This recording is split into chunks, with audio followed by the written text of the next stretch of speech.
Hi everyone, I'm Tabitha, and today we're talking about schedules. I've always been the kind of person who creates schedules and has no problem sticking to them. I'm a very linear person, so I tend to think about my day in a very linear fashion, and it helps when you're creating schedules that way. But I've heard that not everyone is like that.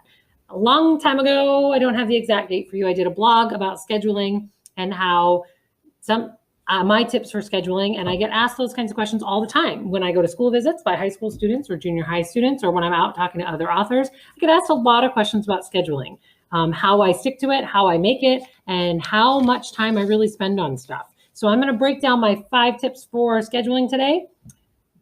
Sorry about the Band-Aid. And I'm also going to talk about how much time I spend on it when I'm full-time or when I'm part-time. Okay, tip number 1, schedule time for writing.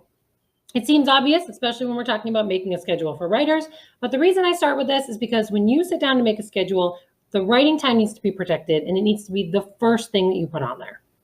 So my suggestion is always to make the time to write an actual time. Yes, we count it in words or pages when we actually see what kind of progress we made, but when you schedule it, schedule a time. I like to do 1 hour long blocks when I'm writing part-time, so maybe 5 a.m. to 6 a.m. before the kids get up, or maybe you have a break in the day before your kids get home, or maybe you write after the kids go to bed, or maybe you don't have kids and you just write after you get home from work. But I schedule at least an hour, and it's part-time, so I'm lucky to get an hour a day. If I'm writing full-time, that looks more like 3 or 4 hours a day in 1.5 or 2 hour blocks at usually 2 different parts of the day. It's important to schedule this as a time. Think about it. If you go to work, you're going to schedule maybe from 8 to 9, you're going to work on a report you have to do. From 9 to 10, you have a meeting.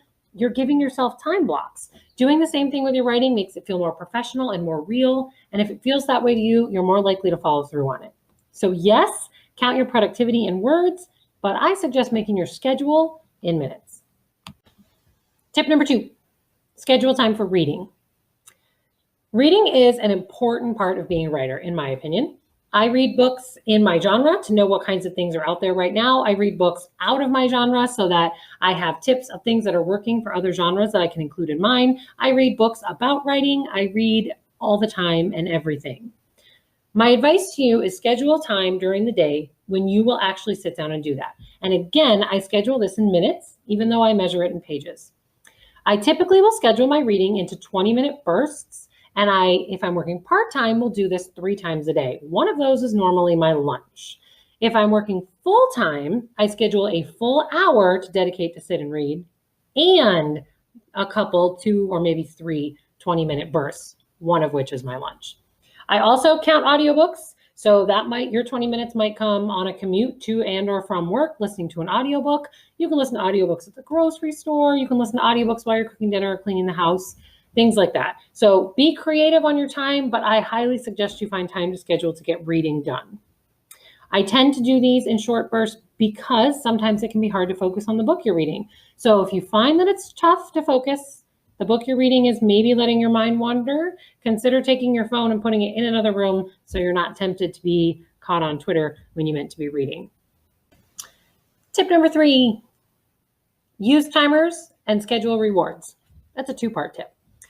Timers. If you're like me and you're the kind of person who wants to be linear and stick to something, sometimes you can get carried away with your writing and you take too long and then it bleeds into something else you were supposed to be doing. Sometimes you finish a chapter and you're ready to quit. So to help combat that, my suggestion is use a timer. You scheduled yourself a 1 hour block of time that you were going to put your butt in the chair and actually write. Set your timer. I set my phone timer, but then I put my phone out of my reach. So the timer will be across the room and I have to go get it when it goes off. It won't distract me. I won't find myself on Twitter, Instagram, or Facebook. But at the same time, it'll go off in an hour and remind me my writing time is over. I do the same thing with my reading time and other time blocks.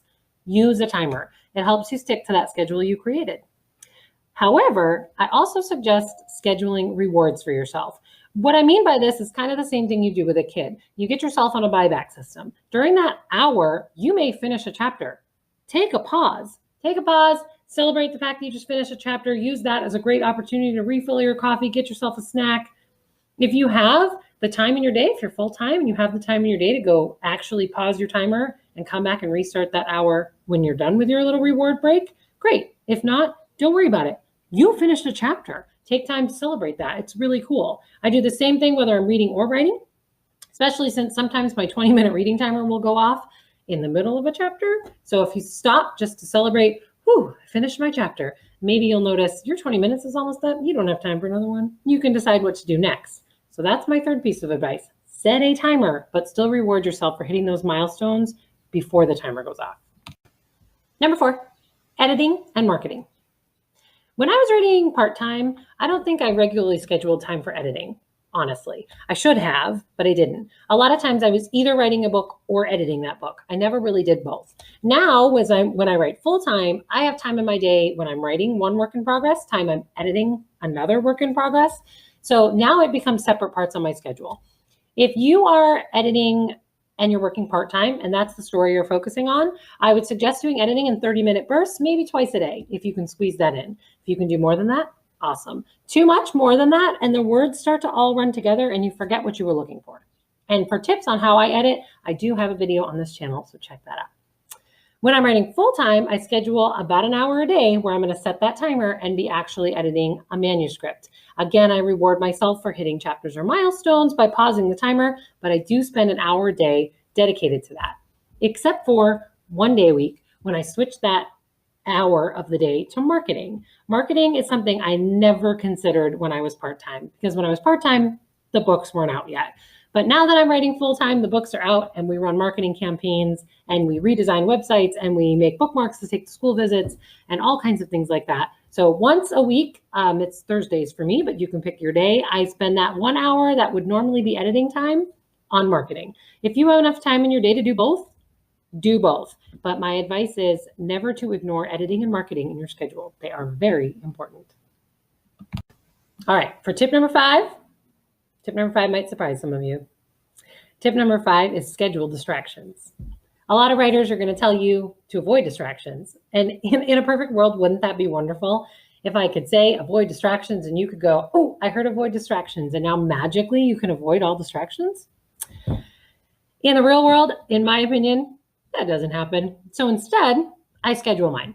It seems like a strange thing to say, but you'll find for some of you, it might work really well. When I was part-time, my distractions were the big ones: social media, and of course, family.